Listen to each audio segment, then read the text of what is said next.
Welcome to my channel people. Author link will be on description. Danzo suddenly moved into action, taking almost everyone by surprise. Almost. And the first thing he decided to do was remove the hindrance that was named Fugaku, who's blocking the way in front of him. And Danzo did that by using the wind release vacuum slash, which sent a very sharp and destructive slash at me.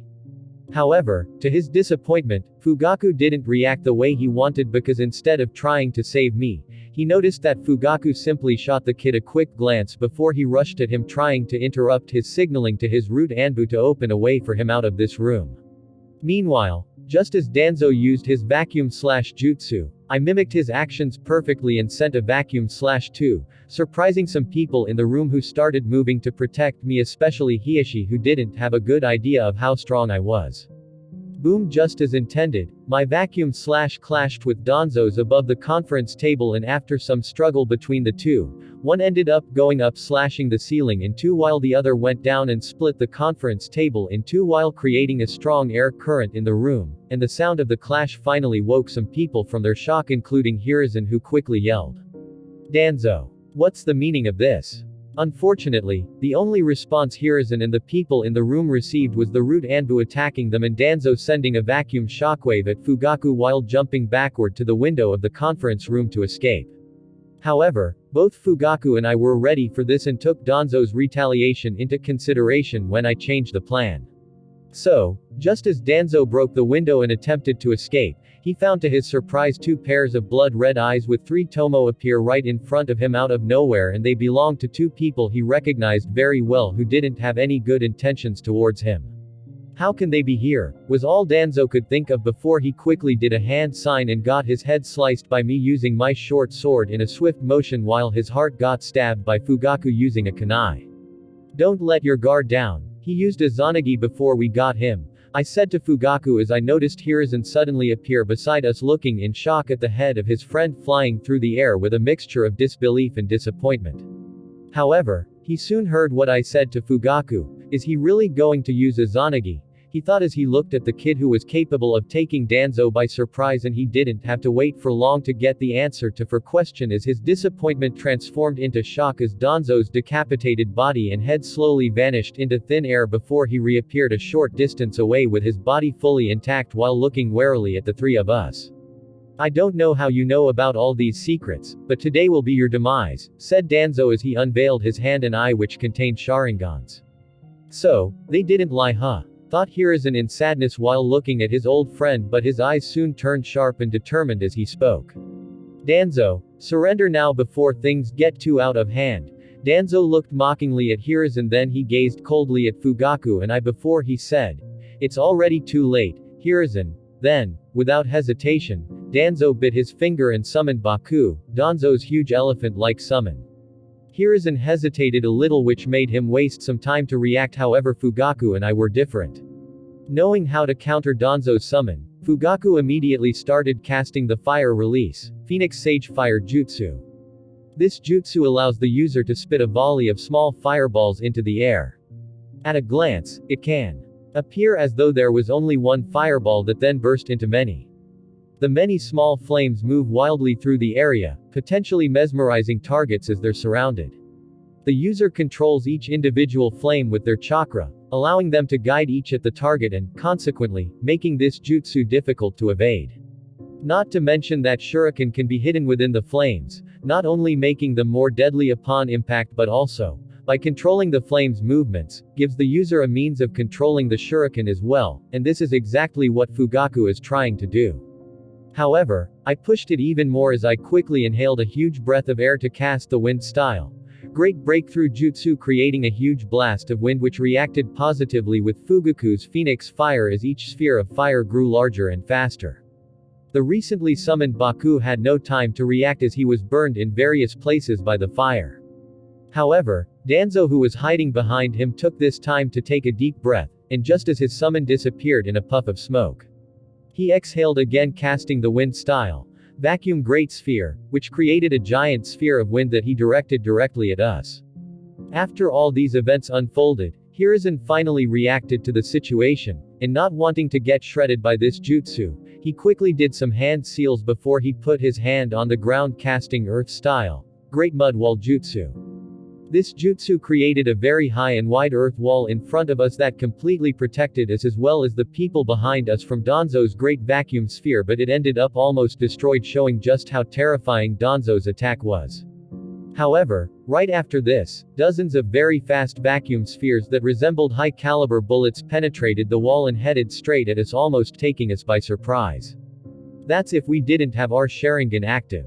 Unfortunately for Hiruzen, he didn't have one and he barely dodged them thanks to his experience and knowing how sly Danzo can be, so he was prepared. It seems he's using his implanted Sharingan to locate us, huh? Well, let's end this quickly, I thought as I shot Fugaku a look which he quickly understood, and, to Hiruzen's surprise, we both rushed at Danzo at the same time. The only difference is that I now have two short swords in my hands. Hiruzen, go all out before we get any casualties, I yelled at Hiruzen, causing him to become serious, and he quickly bit his finger and summoned his friend, the Monkey King Enma. Meanwhile, while he was doing this, Fugaku was the first to reach Danzo as he was way faster than the current me, and he didn't allow him any more time to cast any high-level jutsu as he engaged him in a taijutsu fight in which Danzo found himself in the losing end. However, his situation was only going to get worse as I positioned myself with the sun behind me and Danzo in front, allowing my shadow to touch his, and he suddenly lost sight of me.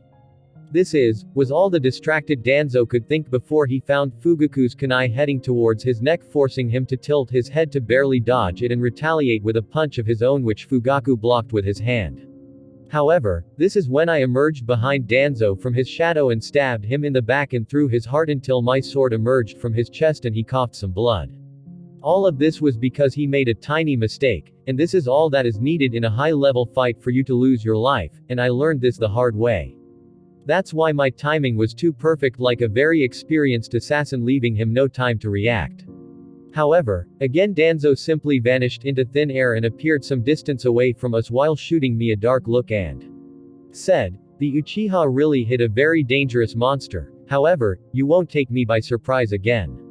His last words were said while shooting an evil smile at Fugaku, and I quickly understood what he meant as I noticed the curse marks quickly spreading all over Fugaku's body from the place where he just blocked Danzo's last punch. However, I couldn't help but smile when I saw this, wickedly. And it sent chills down Danzo's spine as I followed it by saying, "Fine, I will be the monster you think I am." TCH, he got Fugaku with his curse, thought Hiruzen before he quickly yelled, "Fugaku, I will deal with Danzo, try to break from that cur." However, before he could finish what he was saying, I did a hand sign. Danzo, who was now completely on guard, felt his instinct screaming from some incoming danger, so without even stopping to think about it, he jumped away from his current position. Just as he did, shadow spikes emerged from my shadow which was close to him and he ended barely dodging them. This is the Nara clan's jutsu. Hiruzen couldn't help but exclaim loudly. The reason the clans in Konoha have specialties like the Nara clan with their shadow manipulations or the Aburame clan with their bug control is not because other people can't learn these jutsu. No, the reason is that if you don't have a bloodline that's compatible with these jutsu, it would be very hard to learn them, even for the most talented ninja. That's why bloodlines are important. So, ninja often tries to master what's best suited for them and refine it as much as they can, whether it be taijutsu, ninjutsu, or genjutsu. Otherwise, it would be counterproductive, similar to asking someone like Lee to start learning ninjutsu or genjutsu despite his lack of talent in them instead of focusing his taijutsu where he's immensely talented. Now however, Hiruzen was looking at a kid who not only can merge with the shadows, which is something the Nara clan members can't do, but can also manipulate it and turn it into a physical form to attack his enemies, which is the highest level the Nara clan's techniques could reach. "Old man, I will hold him back. Help Fugaku break out of the seal as quickly as possible," I said with my eyes focused on Danzo. "Are you sure you can hold him back?" asked Hiruzen with a frown as he exchanged a glance with the half-paralyzed Fugaku, who was debating whether to use his Mangekyo Sharingan and break this curse. "Yes, I am," I responded before I calmly walked towards Danzo. "Your confidence will be your downfall, kid," said Danzo, clearly angry for getting looked down on by a kid. "Well, we'll see," I said as I rushed at him with my short sword while Hiruzen rushed to help Fugaku. However, not before ordering Enma to assist me. Help the kid and do your best to hold Danzo for 15 seconds. We should be able to break this damned curse quickly if we work together from both the inside and the outside, said Hiruzen, and Fugaku nodded, agreeing with him. Don't worry, I will do my best to keep him safe, replied Enma before he rushed at Danzo after me. Tch, I will make you regret this, thought Danzo. Then he took out 2 shurikens and lifted them in each of his hands before he started blowing on them, causing them to start rotating with increasing speed while injecting them with wind chakra that created an extremely sharp disk of wind around them. Once he finished, I was only a few meters away from him and he directly threw those 2 wind shurikens at me. One vertical and the other following behind it horizontally, and immediately started preparing his next move. Careful, kid, yelled Enma behind me in worry, knowing full well that if I get hit, it's over. However, there was no hesitation in my blood-red eyes as I looked at this attack, and I sidestepped to dodge the first vertical shuriken while simultaneously lowering my body to dodge the second one. All of this was done with such dexterity that I almost seemed like a snake slithering between the 2 very fast shurikens, which left the people watching speechless. But it wasn't over, as right after I dodged them I launched a very fast stab at Danzo, which interrupted the jutsu he was trying to cast and forced him to dodge, but he quickly retaliated by a very fast kick to my head that I barely reacted to and dodged by leaning back and gaining a little bit of distance away from him. The difference in our physical attributes is simply too vast for me to face him with my currently weak body. I can't take him down like this with only taijutsu, I thought as I coldly analyzed everything about Danzo. From the speed of his reaction to the way he reacts to the skills he uses when his enemy is in close or long range. He's very good at taijutsu, especially with his very high mastery of the Sharingan, and then there's his ninjutsu, which makes him probably one of the best wind users in the history of the ninja world, so giving him distance is a recipe for disaster with the high chakra volumes he's showing. Danzo seemed to have realized that I was analyzing him and Enma was approaching, so he said, "Kid, there's nothing you can do to defeat me, not to mention there will be no help." The moment he finished talking I heard Enma yelling while increasing his speed, "Quickly stop him," however it was too late and I could see a green light shining from the ground under me and Danzo. "This is... I thought I interrupted you," I exclaimed with a surprised face as more green light emanated from the ground quickly in a circular shape before a very strong wind started gushing out from it, blocking people from entering. "You almost did. However, when you live as long as me, you don't need to rely on only hand signs," said Danzo smugly, and I noticed some seals on the ground. "It seems you started preparing this from the moment you got Fugaku, huh?" I said with a sigh. "Indeed, this wind barrier can even block Hiruzen for a while, so don't think of escaping and I will make sure to take good care of your eyes," said Danzo with a cruel look on his face. "I see, so it was a trap for Hiruzen," I said, and I noticed Enma punching the barrier trying to break it to no avail. Danzo didn't say anything more and simply started blowing on his hand, creating a green sword made of wind before he started rushing at me. "Bakorio, be careful," yelled Fugaku as he struggled even harder to break the seal, but he knew that it would take him a few more seconds with the help of Hiruzen if he didn't use his Mangekyo Sharingan, and he was just about to use it when he heard a very calm voice say eerily to Danzo, "Are you sure these walls are keeping others out? Are you in?" My voice was dark without any fear, which calmed Fugaku down and stopped him from using his Mangekyo Sharingan, but it also gave him chills at the same time, not to mention how Danzo felt. "Die," said Danzo as he arrived in front of me and slashed his blade at me, and I tried to block it with my short sword. However, the impact was too strong and I lost my grip on it, causing it to fly away from my hand. And then, with killing intent in his eye, Danzo slashed his wind sword at my neck with even faster speed, and the scene almost seemed to be freezing in time in the eyes of the onlookers as the wind sword eventually hit my neck and my head slowly started detaching from my body. In this frozen time, Fugaku's eyes started slowly turning into his Mangekyo Sharingan uncontrollably, while Hiruzen and Enma stared with wide eyes in shock as Danzo started slowly smirking. However, reality isn't always as it seems, and as that head started flying in the air with blood gushing from its neck, a hand slowly emerged from the shadow of the headless corpse, bringing with it death to whoever it touches. As everyone thought that Danzo actually succeeded in trapping me in his wind barrier and chopped my head off. The reality of the situation was way different, as the one who was laying a trap for the other was me, and it all started when I attacked him head-on recklessly to make the difference in our physical attributes apparent. Then, when he thought he got me trapped in the wind barrier that didn't hide from my notice, especially since I understood the basics of seals, he chose to save some of his chakra for escaping, and knowing that I could mimic his wind-style jutsu with my Sharingan as I did to his vacuum slash in the conference room, which would only create a stalemate and buy time for the others to rescue me. So, he opted for close combat, knowing that it's his best advantage and he could save his chakra for Hiruzen and Fugaku. However, what he didn't know is that he was only facing my shadow clone and the real me was hiding in its shadow from the time we Fugaku and I attacked him outside the conference room using the shadow merge jutsu, which I learned from a mercenary in the war.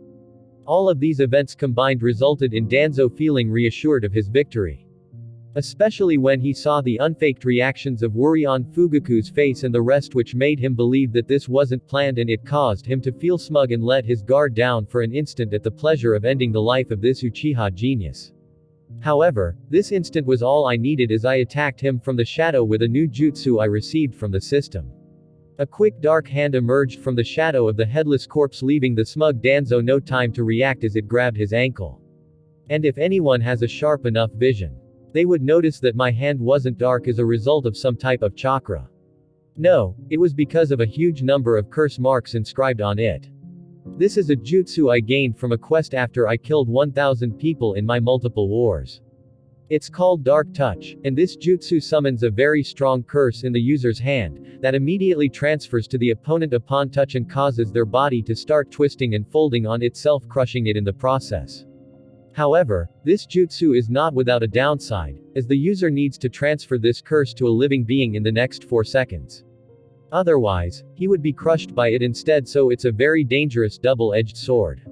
Add to that it costs 5,000 chakra to use it when it's at level 1, so using it repeatedly is not an option unless you have huge chakra reserves.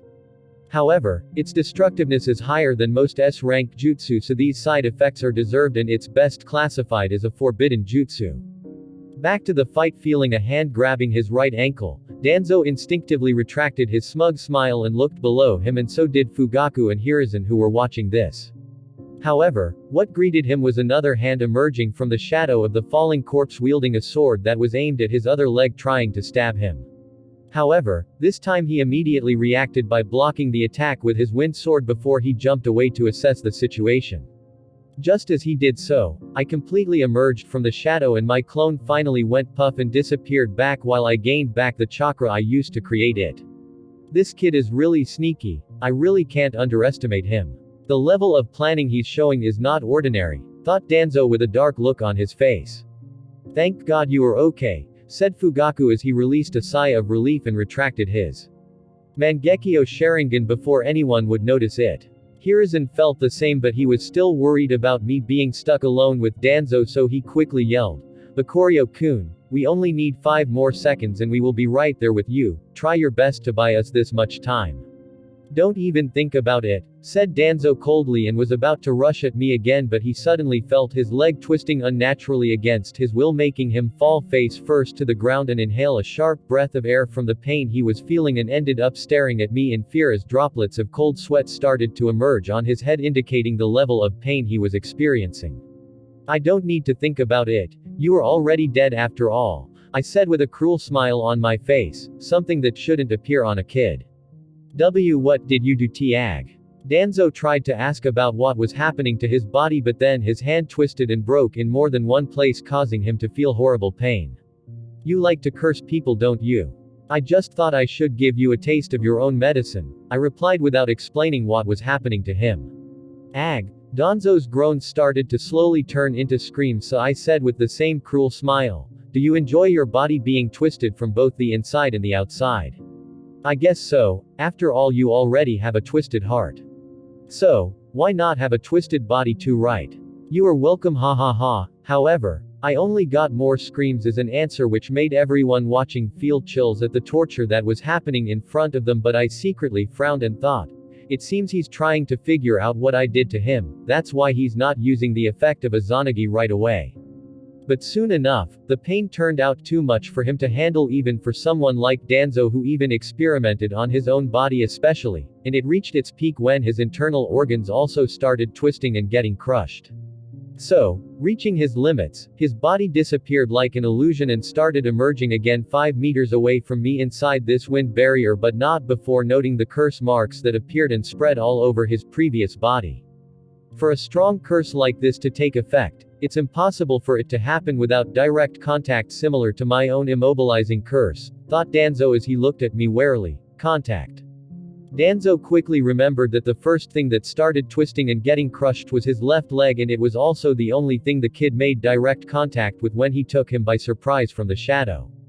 I can't allow him to touch me again, thought Danzo, clearly not wanting to experience that pain again. All these happened instantly in his mind before he even fully manifested. However, just as he finally did so, he found that I already inhaled a deep breath and already did the final hand sign for a jutsu he's very familiar with. Wind Release. Vacuum Sphere Jutsu. This jutsu allows the user to exhale several small but extremely fast blasts of wind chakra at the same time that scatters in different directions like a shotgun, making it very difficult for one to avoid them without injury. Due to the properties of this jutsu, the expelled blasts are capable of piercing into and potentially through an opponent's flesh. How annoying, thought Danzo as he pushed his Sharingan to the limit to check the direction of each blast, then twisted his body midair to barely dodge some of them. However, he couldn't completely dodge them and got lacerated on many parts of his body, but nothing penetrated him directly. Amazing, he's actually holding Danzo back by not giving him any time to counterattack and keeping him on the defensive, thought Hiruzen as his eyes widened in admiration, almost forgetting his job of helping Fugaku break the seal. When did such a kid appear in Konoha? Hiruzen never told me such a monster existed. Enma, who kept bashing the wind barrier non-stop, thought in shock. This is just the start of your suffering. Danzo. I thought while eyeing Danzo coldly with my next attack already in motion. Just as Danzo was dodging my vacuum sphere jutsu, I started concentrating chakra on the soles of my feet as well as my back, then transformed it into wind-type chakra and unleashed it while moving at the same, causing a huge hurricane to appear behind me as well as a sonic boom that ravaged the ground where I was standing. This is a jutsu I created when my chakra control reached level 50, and I got as a reward from the system a new ability called Tenkitsu Release passive. Tenkitsu literally means pressure point, and they are nodes from which chakra could be released, and the human body has a total of 361 points, which includes the famous 8 inner gates that Guy and Lee opened to become immensely stronger. Each of which is located along the chakra pathway system. And the uniqueness of this ability is that most ninja, even experienced jonin, are only capable of releasing chakra from the Tenkitsu on one part of their body at a time. However, there are some special cases like the Hyuga clan who, thanks to their unique bloodline, can expel chakra from any or all of their Tenkitsu. However, there's a difference between expelling chakra from these Tenkitsu and opening them, and this difference is best explained by the gentle fist technique. This famous Hyuga taijutsu uses the advanced vision the Byakugan grants its wielder to precisely attack the Tenkitsu points in their opponent's body, which will cause a huge disruption in that person's chakra pathway system that would end up causing them internal damage and hinder them from using their chakra effectively. And just as how the gentle fist can hinder the chakra pathway system, the 8 gates technique is the exact opposite, as it stimulates specific points to increase the flow of the chakra to its maximum output and remove any limiters the body imposes on itself as a form of protection. And now with this new passive ability, Tenkitsu Release, I can expel chakra from any Tenkitsu point just like the Hyuga clan without a need for extensive training, and with this in mind, I created a jutsu to help me deal with my lack of strength and agility attributes when facing a stronger opponent while making use of my strong physical attribute. This jutsu is only possible thanks to my strong physical body, which is further enhanced by the Akamichi bloodline and my strong vitality. Otherwise, if a normal ninja tries to do this, they will be shredded to pieces by the jutsu itself. Not to mention it also requires the person using it to be careful, because if they don't control themselves properly, they might get themselves smashed into a wall, creating a gruesome sight and dying a worthless death. Back to the fight. How troublesome, thought Danzo, as thanks to his Sharingan he could barely see a blur appear in front of him just as he was trying to regain his balance from the previous attack, so all he can do was to cross his hands in front of his body and wait for the impact. And a strong impact it was, because just as he raised his hands, a very sharp sword came slashing down right at his head without any hesitation or mercy. However, even at this very high speed that surpassed the speed of sound, I noticed something weird which made me wish I didn't directly attack him. But it was too late. Danzo's face didn't show any emotion as my sword started cutting him in half. However, the passive ability of my Jikaninki picked up on something when I got this close to Danzo, and something sinister it was indeed. Because right after I cut him in half, hidden in the sleeves of his hands were more than 5 explosive tags already ignited, and before long, boom, the tags created a huge explosion engulfing almost 5 meters around the area, indicating that they were of good quality, and they even shook the wind barrier which was starting to crack thanks to Enma's continuous assault before it finally collapsed. Hiruzen and Fugaku watched this in horror, but they knew there was nothing they could have done to save me as there was still some distance away and the barrier was still active. Then, some distance away, Danzo slowly reappeared with one of the Sharingans that was embedded in his hand, closing down forever, and mockingly said, "TCH, finally got rid of that annoying brat. Too bad I didn't get his eyes, but I still have a whole clan to pick from, ha ha ha ha." His final words were directed at Fugaku, who was so angry that veins started appearing on his forehead, and they only increased when he couldn't find any trace of life within the range of the explosion. "I will never let you leave this village alive, Danzo," said Fugaku, unleashing his anger, and was about to go all out. "I will make sure you will pay the price for your actions, Danzo." Hiruzen too couldn't sense anyone alive within the range of the explosion and lost any traces of mercy or empathy that he might have still held in his heart for this old friend of his. His only killing intent and anger was reflected on his eyes right now.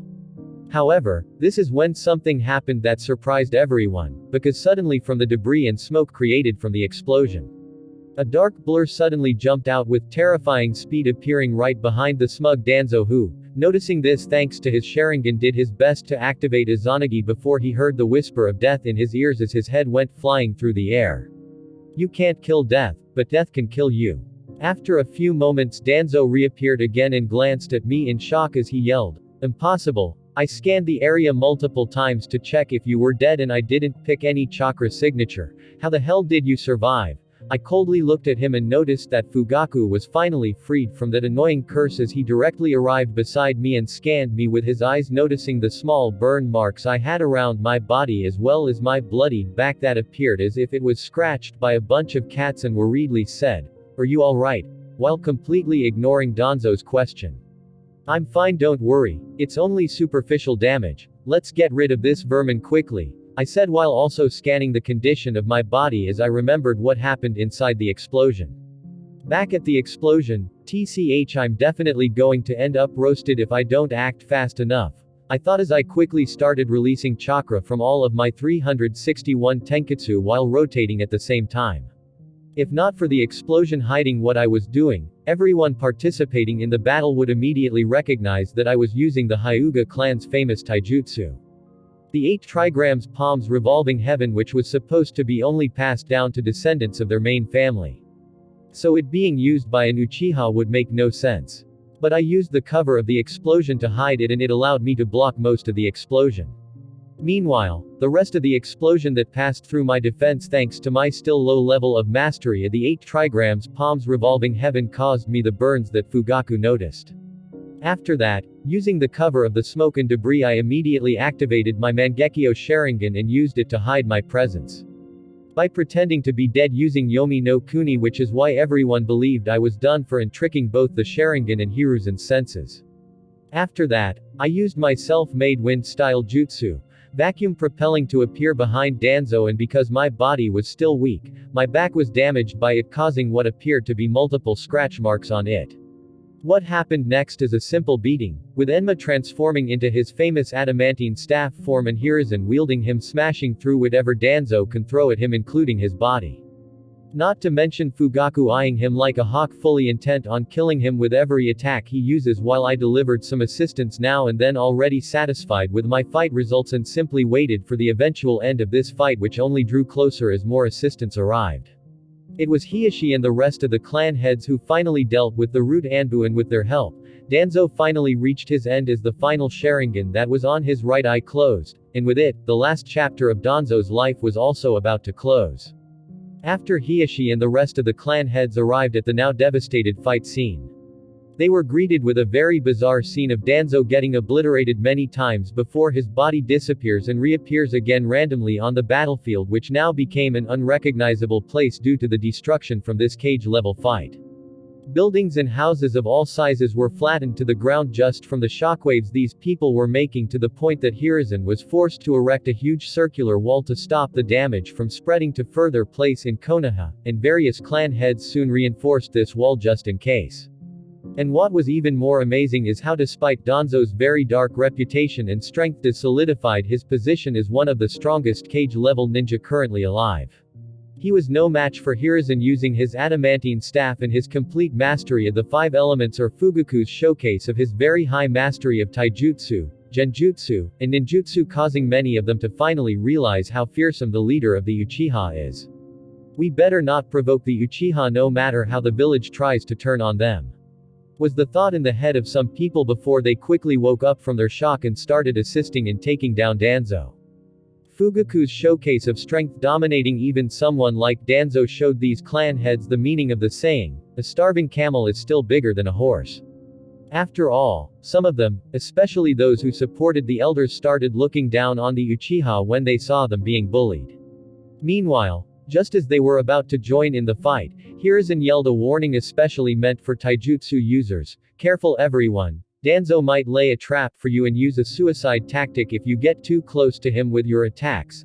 After all, the incidents of the explosion I experienced, coupled with Fugaku getting paralyzed by the curse seal, were still fresh in Hiruzen's mind.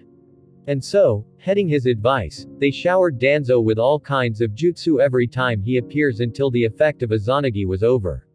Meanwhile, as they were dealing with Danzo, Hiashi noticed the various injuries on my body and arrived at my side instantly. And seeing this familiar face, any ominous aura I had emanating from me quickly vanished like an illusion. "Bakurio-kun, are you alright?" asked Hiashi with clear concern on his face, a face that reminded me of the time he didn't mind dying for my selfish wishes and even taught me his clan's secret techniques. So, seeing him now again without the looming terror of war made me both happy and guilty. Noticing the conflicted look on my face, Hiashi's concerns grew bigger, so he quickly picked me up and appeared beside a medical nin and that was roaming around the battlefield and searching for any people injured from the battle, and said to him, "Please check his injuries and heal him." The medical nin was surprised at first seeing the burns and slashes on the kid's back. However, knowing the current situation the village was in, he assumed that I was hit by a shockwave from the battle or something and replied, "Yes, Hiashi-sama," before he started healing me. "They are just some surface wounds. I will be fine. Why didn't you go help the rest?" I finally spoke and was honestly trying to send him away so that I can avoid facing this feeling of guilt that kept eating at my heart. "That's true. There are no internal injuries," replied the medic, glad that the kid in front of him didn't suffer anything serious, although he was surprised at my indifference to these injuries. However, the response that I got from Hiashi only made me feel worse. "Danzo has no chance of escaping. My help won't be needed, so I rather stay here until you are completely healed. Plus there seems to be something more bothering you. Want to talk about it?" I didn't know what to say, so I silently shook my head and turned my attention to the ongoing fight, using my Sharingan to look through the obstructions as my injuries were getting treated, and Hiashi, seeing my response, didn't push me any further and simply watched the fight with me using his Byakugan. A little bit of time later, Danzo finally exhausted all his tricks and was heavily injured, but not before he caused many injuries among the ranks of the people who attacked him, showing just how incredible he is as he took advantage of the carelessness of some people who didn't heed Hiruzen's advice about getting close to him recklessly. However, this time death was truly knocking on his door, as he didn't have a Sharingan to use Izanagi again and change reality, so his fate was set on stone. Meanwhile, thanks to my strong vitality and the medic nin healing me, my injuries slowly disappeared, and I went to the location of the battle where Danzo is chained and on his last breath with Hiashi, and I could hear the people arguing. "What should we do with Danzo now?" asked one of the clan heads, and the people present had two answers. "We should kill him for all his heinous crimes," some said, while others wanted something else.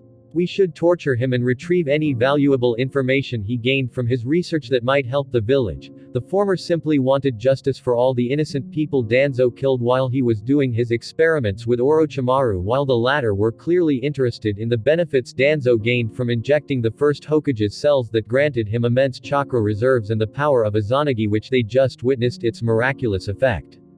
During all this, Danzo's eyes started swirling like a pool of darkness and said, "I'm willing to share all my research with everyone here to make Konoha stronger." Hiruzen looked at Danzo coldly, knowing that he was trying to cause trouble even at this deathbed, and annoyed by the two opinions. He looked at the destruction all around him and decided, "Let's imprison him for now. We can decide how to deal with him later after we take care of the current situation." However, before he could even continue, out of the corner of his eyes, Hiruzen noticed how Fugaku's Sharingans were still active, and he started having a bad feeling, and it quickly came true as Fugaku turned into a blur and plunged the kunai in his hand right at the temple of the surprised Danzo.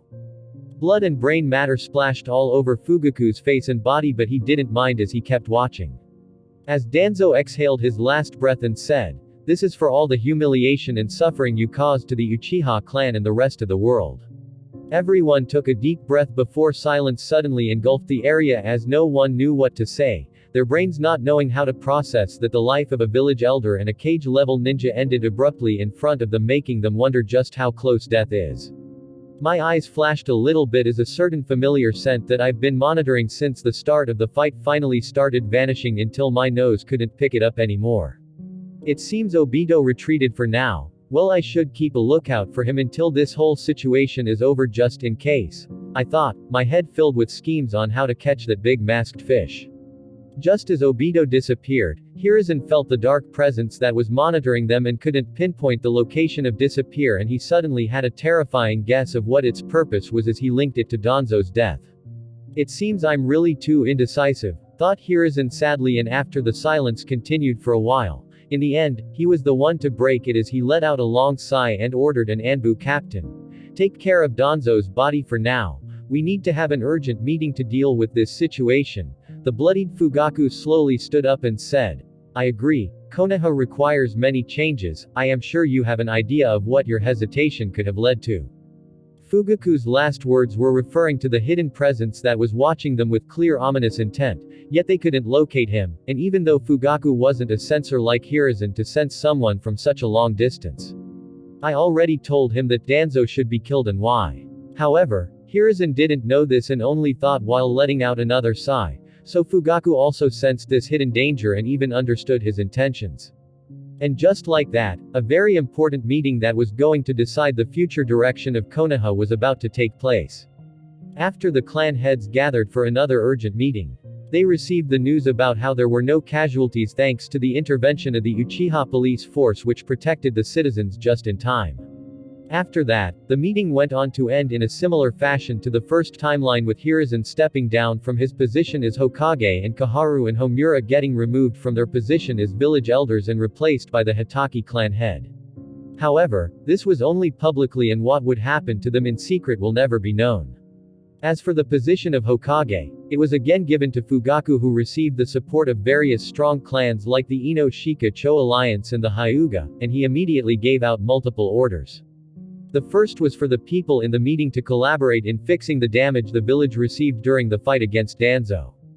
The second was for the Anbu to raid the root headquarters and apprehend all their members and retrieve any important that they could get from the various experiments Danzo did. After all, they couldn't let those sacrifices go to waste. The third was for the Uchiha clan to return to the core of the village and not stay on the outskirt of the village like some banished criminal.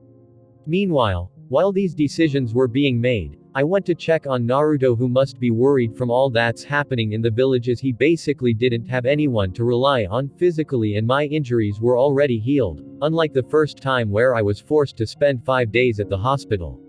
However, I was satisfied with how things went because I didn't have to involve Naruto in this mess or be forced to expose the existence of Minato and Kushina, and we even managed to keep Fugaku's Mangekyo Sharingan hidden.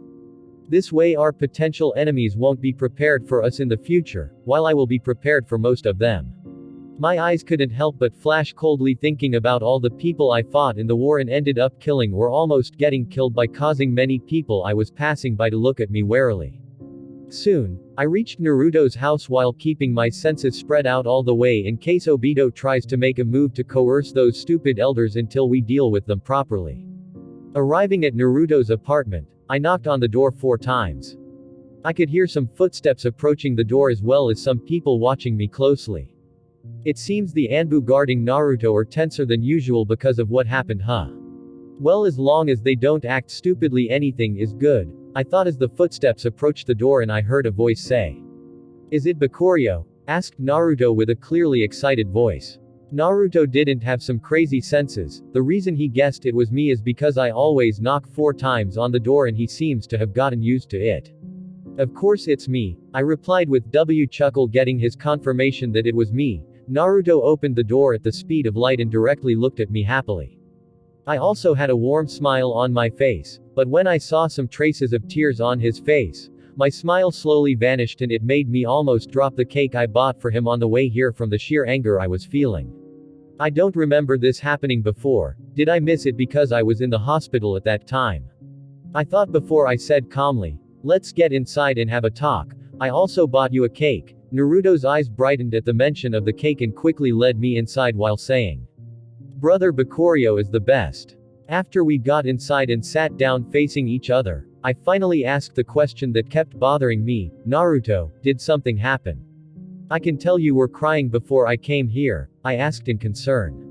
Naruto seemed embarrassed a little bit when he understood that I noticed he was crying, but he soon seemed to gain some courage and finally told me what was wrong. The 3rd Hokage came to visit me this morning and said that I can't meet you or anyone from the Uchiha clan anymore, otherwise it would bring harm to you and your clan. So it's all about this, huh? It seems I missed it the first time because Naruto probably was consoled by his parents, and when he met me, he probably didn't want to worry me, so he made sure I didn't notice anything wrong with him, and not to mention the situation was already solved at that time and the new changes were already announced. Meanwhile, now they were still in the meeting trying to decide how to solve this mess. However, this still warmed my heart a little seeing how worried this kid was about me, so I patted his head and said with a smile, everything is fine now, and don't worry, no one can force you to do anything against your will as long as I'm alive. Don't you believe in me? Naruto looked at me without any hesitation in his wide blue eyes and yelled, I believe in you. His excitement brought a genuine smile to my face, so I held my pinky finger to him and said, let's make it a promise. Naruto excitedly extended his pinky finger too and said, it's a promise. Meanwhile, just as our fingers touched, inside Naruto's seal space, Kushina and Minato were watching my interaction with Naruto happily, and they seemed relieved that I solved the problem that was caused by the elders. However, Kushina was still worried, knowing full well how those people regarded Jinchuriki as no more than a tool to be used or discarded when needed, and they wouldn't allow for someone to get too close to it, and affect their manipulation over it. Minato, do you think everything is alright? Those stubborn elders won't give up easily, said Kushina to Minato with a worried face. Minato looked at her calmly before he seemed to be gazing at something far away. He was looking at Bakurio while thinking, why do I feel he's changed? Before he responded to her with a smile, I trust that Bakurio is smart enough to not endanger his and his clan's lives with his actions. So, him being here means that the situation is safe. You also heard the commotion that happened in the village earlier. Here the Uchiha might have something to do with it. With a still worried face, Kushina replied, fine, I will trust your judgment for now, but if anything happens to my little Naruto, make sure to be ready to pay for it. Minato couldn't help but swallow his saliva nervously as he thought, what did I do wrong to deserve this? I'm worried as much as you, if not more. However, just then, Kurama, who was standing behind them, suddenly stood up and growled just when I touched Naruto's finger, and both Minato and Kushina noticed this, so they turned to him and asked, what's wrong, Kurama? Asked Kushina curiously while Minato waited for a response with narrowed eyes as he thought, for Kurama to react this way, grr, it's that brat Bakurio. I can feel a terrifying killing intent inside his heart. I only saw this in those who experienced countless wars and killed a giant number of people, said Kurama. Did you not feel this in him before? Asked Minato seriously. No, and I could tell it's still fresh, and he still can't control his emotions enough to hide it like you do, said Kurama with a snort before he returned back and sat down again and closed his eyes, seemingly not interested in this anymore. His thoughts, however, were a different story. Minato, what's going on? Asked Kushina, who's now worried about the safety of her child in this unpredictable situation.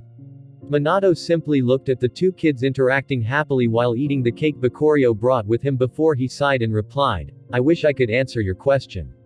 As some people were perplexed by the huge amount of fresh killing intent in Bakurio's heart that Kurama felt thanks to his gift in sensing negative emotions.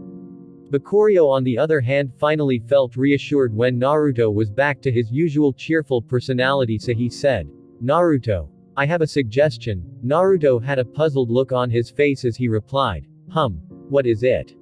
I want you to come live with me, I said with a smile as I looked at this lonely kid. Naruto froze for a second, not knowing how to respond to such a suggestion that was a dream come true to him. However, sometimes what the mind can't fathom is easily understood by the heart, and this was very evident as his big blue eyes suddenly started becoming watery, and before long, tears starting falling down from them. Really? Can I come live with you? Sniff sniff, replied Naruto. Naruto's reaction didn't surprise me. After all, imagine being shunned by the people around you all the time and be forced to live alone at a young age. Of course, his situation is infinitely better now, where he can at least communicate with his parents from time to time, so the loneliness in his heart was slowly vanishing. However, in the end, when he leaves that seal space, he would still find himself in his house alone with no one to talk to, and this always left an empty spot in his heart. This is why this suggestion was so meaningful to him, and it brought him both joy and disbelief. Joy at the thought of living with who he considers his best friend, and disbelief at just how great his life was changing to the point that it all seemed like a dream. I looked at Naruto and gently nodded as I said, yes, once this situation is settled, you will start living with me in the new Uchiha compound. Great. Naruto jumped from his seat in happiness and couldn't wait for the situation to quickly be solved and for a new chapter in his life to start. Hopefully one without loneliness. Meanwhile, inside the seal space, Kushina looked at Minato worriedly, wanting to say something but kept holding back. Minato of course noticed her and understood the emotional dilemma she was facing, and he could only console her by saying, we can decide once we talk with Bakurio-kun, okay? Nodded Kushina worriedly, showing a part of her personality no one would believe this fiery and aggressive woman could have in her. -2 hours later, a huge announcement was spread throughout Konoha that brought great joy to the Uchiha clan. It was the announcing of the retirement of Hiruzen Sarutobi from his position as Hokage and being replaced by none other than Wicked Eye Fugaku Uchiha, becoming Konoha's 5th Hokage as well as the first Uchiha Hokage in the history of the village. And soon after, an order was sent to all the Uchiha members living in the outskirts of the village to start packing their belongings, for they were going to move to the center of the village, which left them feeling surreal.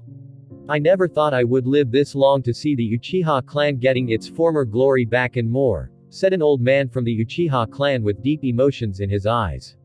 Indeed, Fugaku-sa no 5th Hokage-sama really didn't let us down, and we can finally be treated as part of the village without getting the short end of the stick all the time, said another member also emotionally. Gratefulness and praises were all the Uchiha members felt for Fugaku, who actually managed to not only recover the clan's position in Konoha but also becoming a Hokage. All the sacrifices the Uchiha clan was forced to make, all the trickeries and mistrust they had to face from the rulers of the village other than Hashirama since the time Madara betrayed the village. They were all finally over, and hopefully, they won't happen again. After the announcement was made, I went back to the Uchiha compound to get whatever valuables I had in my old house, and Naruto wanted to tag along, so I brought him with me. After we arrived at this ruined apartment, I picked up a huge bag and started packing it with my clothes and filling it with the money I earned from my pastry shop before it was closed. Then, I suddenly stopped in front of my closet, and Naruto noticed that I had a weird expression on my face as I looked at a simple wooden box inside of it, so he looked at it curiously before he innocently asked me, "What's inside that box?" I had a complicated expression on my face as I looked at this simple box that was here since the first day I transmigrated to this world. Thanks to the memories I gained from the previous owner of this body, I understood that this wooden box contained some mementos left by the kid's dead parents, and out of respect I decided not to touch them as they are not meant for me. This is the least I could do for the kid and his parents, as I'm now using his body. At first, I didn't care much about it, but now seeing this unchanged wooden box made me realize just how much this world forced me to change, which made me feel much more complicated about it right now. Noticing that I was spacing out, Naruto became worried and decided to nudge me a little so I don't keep ignoring him while saying, "Is everything okay?" This worked because I finally escaped from my thought and replied to him, "I'm fine. This is the only thing left to me by my parents. It contains a memento from both of them and it brought some memories back, that's all." That's right, Bakurio's parents aren't alive, huh? And he can't even meet them like I do, so he must be very lonely. Yet, he never complains about it. Naruto felt sad for his friend as he thought of this. What he didn't realize was that he misunderstood what Bakurio's experiencing, and this misunderstanding was also shared by Minato, Kushina, and Kurama, who were creepily watching through Naruto's senses. Maybe it's not a bad idea for him and Naruto to live together after all, said Minato to Kushina, who was feeling her motherly instinct screaming, telling her to hug this pitiful kid. While in truth, loneliness was never Bakurio's concern. He lived for a long time with only loneliness and despair keeping him company, and what truly always concerned him was what happened to his heart.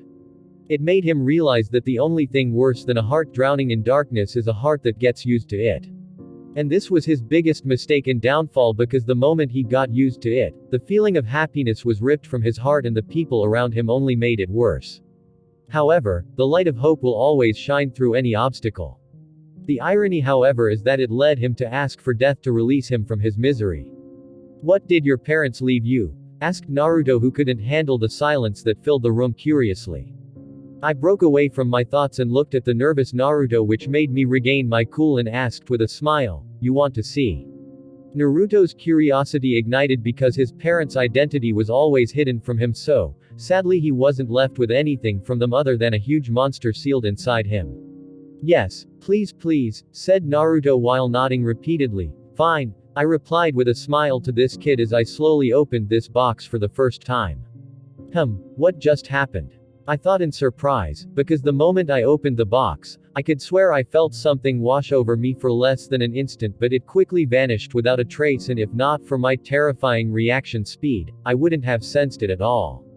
What's going on here? I thought as my hands that tried to open the box froze and I turned to look at Naruto, whose eyes were still filled with curiosity, seemingly oblivious to what just happened, and decided to investigate this later. After all, from my experience with that dark mist, I understood that there are some things in this world that most people can't detect, yet they are lurking around in the shadows. Putting this matter on hold for now, I turned my attention back to the box, and I saw a letter and a necklace, the two items that appeared countless times in the memories I got from Bakurio despite his short-lived life. After all, before this little Uchiha kid got ill and died, he would always turn back to this little box and hold the necklace in his small hands close to his chest and cry his loneliness and sadness out alone in this little room. The necklace drew my attention immediately for some reason, and to be honest, it was one of the most beautiful pieces of jewelry I have ever seen in both my past and present lives. It was made of what appeared to be a silver chain, and hanging from it was a pale white crystal-like sphere filled with white engravings all over it and a single dark horizontal black line of engravings surrounding it. However, what drew my attention to it wasn't only its beauty, which I already expected. "Wow, it's so cool, and this letter looks old," said Naruto as his eyes started shining while he was staring at the necklace and felt mesmerized by its beauty. "This is the memento my parents left me, and according to the letter, it's an heirloom that has been passed down in our family for a long time. Yet no one knows how it was acquired in the first place," I replied to him, basically repeating the story that was told in the letter without even touching or reading it, as I already knew its content. Of course, I can't read yet as I was still a kid, or more specifically the previous owner of my body couldn't, as he was just starting to learn how to, and not to mention me, I came from a whole different world. But I knew the content of this letter because the previous Bakurio got this letter read to him by his previous caretakers many times when he was part of an orphanage before he was transferred here to live on his own. "I think you should wear it, Bakurio. It would look good on you," said Naruto with clear anticipation in his voice, which made me smile at this silly kid. However, for some reason, I kept having an uneasy feeling towards this necklace, especially since I couldn't shake off the previous feeling I felt, so I decided to try testing something first. You know, Naruto, the origin of this necklace has always been a mystery in my family for generations, and even though it has all these weird engravings that make it appear almost like some kind of tool, its use was never found out, so it was assumed that it was only a precious jewelry. But at this point I paused before I continued with a mysterious tone, but I feel like it might actually be a priceless treasure. Naruto was very intrigued by this story and quickly forgot that he wanted me to wear it, and excited by this new mystery he quickly said, "So, how do we find out what's it for?" I put out a pondering look before I said, "You know what, I think I might know some people that could help us find out." Naruto's eyes lit up and said, "Really? Who are they? Let's quickly go get them." Just how dense can you be? I thought, with dark lines almost appearing on my face, but I quickly masked them with a smile and said, "I'm talking about your parents. After all, they are both masters in seals and they might be able to decipher what these engravings are for." Naruto rubbed the back of his head in embarrassment and said, "That's true, I totally forgot about that. Let's ask them quickly. I also want to ask that stupid fox, but I know you still don't get along with him, so I'm not telling you this, hehe." "Good. Here we go," I said as I put my hand on his abdomen and started injecting some of my chakra into the seal, and before long, my vision changed to that of a damp and dark sewer-like place that I haven't visited for a long time.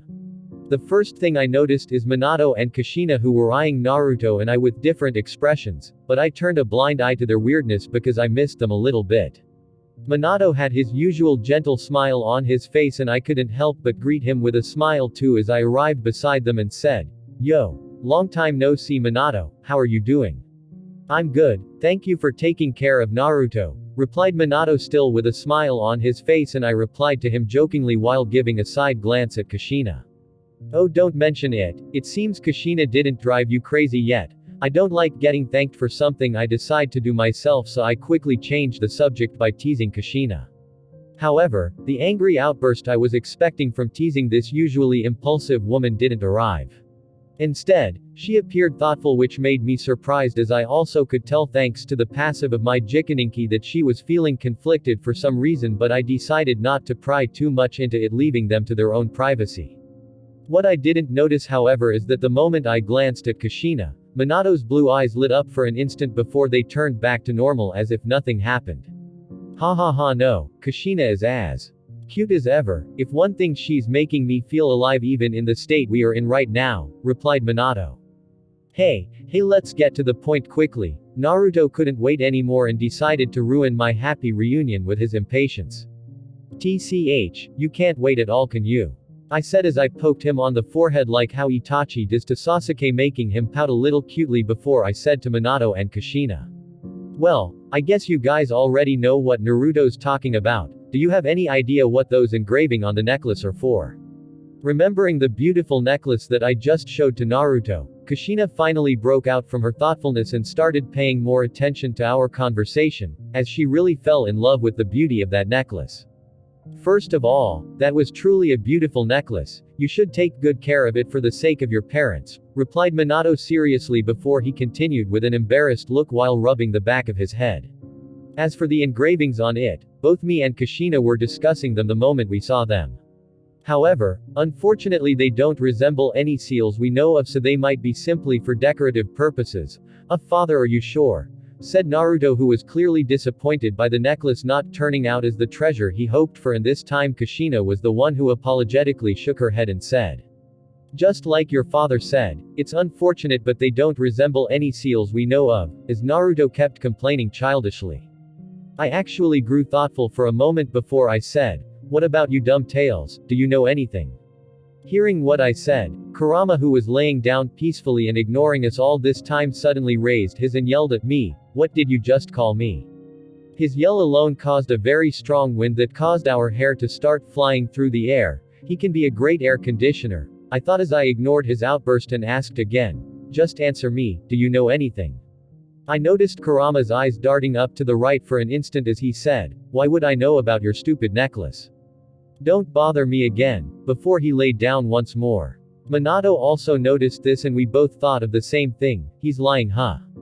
But why? We both pretended we didn't notice and I said, well it's unfortunate but I have to go now and pack my things. Talk to you guys later. Okay take care, said Minato with a smile while inside he had only one question burning in his mind from the first time I spoke that ignited many of his previous doubts. Why did you say it was a long time? We only met yesterday. When I left the seal space, Kushina immediately shot Kurama a terrifying glare and angrily started reprimanding him for insulting my necklace. Kurama, why were you so mean to Bakurio about his family's necklace? You know it's the only thing left to him by his parents don't you? And you should also understand why his parents aren't here anymore. Kurama started squirming in distress recalling that he was the cause of that kid being parentless right now before he started yelling back. Shut up you idiot, the way I talk is none of your business. Minato simply watched all of this unfolding without saying anything while clearly deep in thought, but then he noticed Kushina's hair starting to stand up and he knew things weren't going to end well so he quickly arrived behind her and held back as she almost rushed at Kurama to hit him while yelling, "What the hell did you call me? It seems you want to get beaten Minato let go of me. I will teach this arrogant fox how to speak to an elegant and smart woman like me." Minato couldn't help but become bewildered for an instant. Smart I can give you that. But elegant. Minato gave Kushina a long look as he kept searching which part of her was elegant and it brought his doom when she noticed it because the next thing that happened is all of Kushina's anger seemed to disappear as she smiled warmly at Minato and said with an eerily calm voice, "It seems you don't believe I'm smart and elegant." Minato seeing the scary look on her face and devilish tone, started feeling his spine tingling as sweat started dripping from his head and quickly said, "Of course I belie." However, before he could even finish his sentence, all the calmness disappeared from Kushina's face as her long red hair rose in the air while separated into 9 parts like Kurama's tails and she sent him flying through the air by a devastating uppercut. Kurama who was looking at this started having a bad feeling seeing the gruesome fate of her own husband that loved her so much, and it only grew when Kushina started slowly walking toward him with the same creepy smile on her face she just had with Minato. "Stay away from me," said Kurama as he sprung up to his feet and started backing away slowly, yet this red-haired nightmare didn't answer his pleas. Meanwhile, outside the seal space, I started packing the rest of my belongings while thinking about Kurama's reaction when I mentioned the necklace and it bothered me that he was hiding something from me. Meanwhile, I was completely oblivious that doubt was raising in Minato's heart who laying down on the seal space pretending to be dead from Kushina's punch about my wrong perception of time and the added killing intent in my heart, and he already started connecting some dots. What could be the reason for him to lie to me?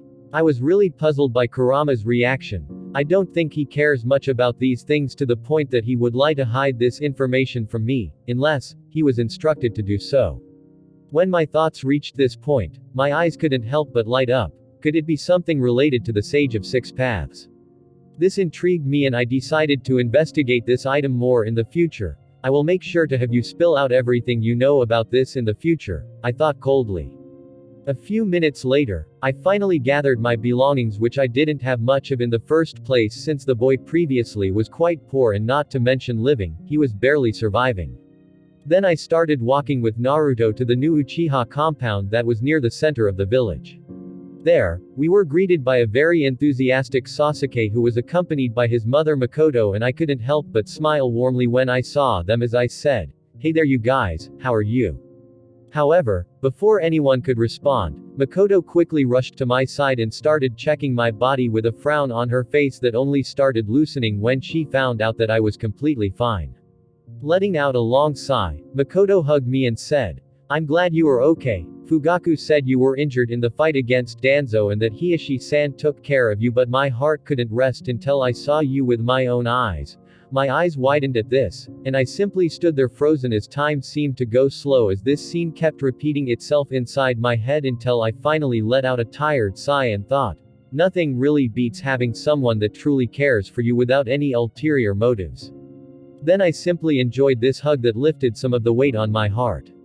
"Don't worry, I'm fine. It was only some superficial injuries that were quickly treated by a medical nin," I said with a smile to ease her worries. However, after her heart was at ease she started reprimanding me with a serious face, Bakurio-kun, you shouldn't involve yourself in the adults' fights. You already did too much for the clan, so please promise me you wouldn't act recklessly again like this. I could see that her eyes were filled with determination and she wasn't going to accept a no for an answer, so I let out another sigh and said, fine, I won't, as long as it's not something that endangers the people close to me. She hesitated for a moment before she nodded while feeling happy inside at how much I cared for them, even though I didn't show it a lot before she said, okay, I can accept this. Then she turned to Naruto and started rubbing his head gently as she said, hi there Naruto, are you here helping your friend move to his new house? Naruto nodded enthusiastically as he said, yes, before he shot a smug look at Sasuke which annoyed him. Good boy, said Makoto with a smile, but then I followed by saying, Naruto's not only helping me move my stuff, but he's going to start living with me from now on. Do I have to look at his stupid face every day now? Said Sasuke, who was displeased by this decision at the thought of having his rival living near him. Naruto started mocking Sasuke by sticking out his tongue and saying, boo, you are just jealous I'm going to live with Bakurio, he he he. And just like that, they were about to start fighting in the middle of the road, forcing Makoto to hold each of them back and gave them a good lecture about how to behave until we arrived at my new house. Unsurprisingly, it was the same big house that was facing the clan head's house, and Naruto quickly entered while marveling at how amazing it looked, while Sasuke only looked at him like an idiot trying to stop him from destroying anything.